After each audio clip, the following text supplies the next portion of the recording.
maybe you can talk about prebiotics, probiotics, postbiotics, which is butyrate. Yeah.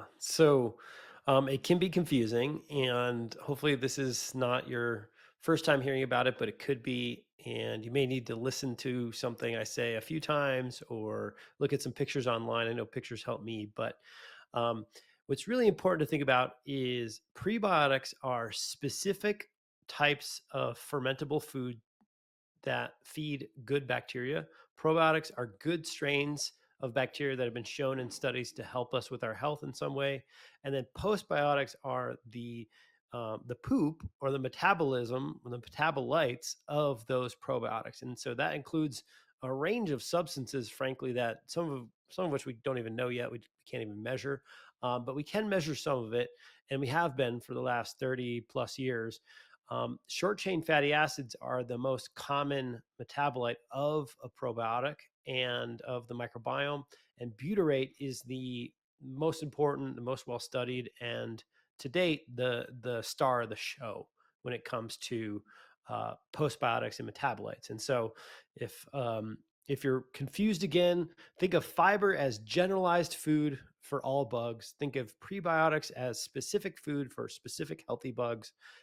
Probiotics are specific bugs with health claims or health benefits that have been studied. And then postbiotics are the output of those bugs when they consume that food. Okay, great exclamation or explanation. And probiotics, I just want to touch on this. You want to be careful with what you're taking in because you might get too much of a good thing. And that's why I like the spore biotics because it grows what your gut needs. But are you saying that without probiotics, the body cannot produce its own postbiotics or butyrate? Yeah, I'm saying that I think in some point in the future, our microbiome will be classified as another organ. And, that'll be controversial because there's all these like weird ways in which an organ has to be defined. But um, our microbiome, which is the makeup of all the bugs inside of us, including, the unhealthy ones, but hopefully it's mostly healthy.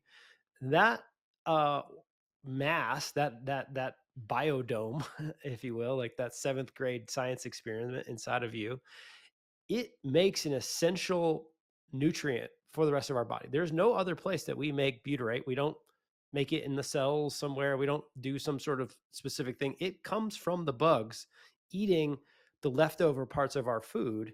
And then that nutrient is literally linked to every single chronic disease being ill health. So there's links to bone health, eye health, brain health, obviously the gut, skin. I even saw this cool one on muscle now. Like there's a muscle butyrate axis. If you don't have enough butyrate, you might not be able to build enough muscle. And so butyrate is used and very, very important for the gut. And I think we're going to dive a little deeper into the nitty gritty there. But I think it's also very important for you to understand that this, I call it the hippie community. This hippie community of microbes is making something that goes systemically throughout our whole body and it interacts with all of our cells. And it's extremely important for the health of our entire body.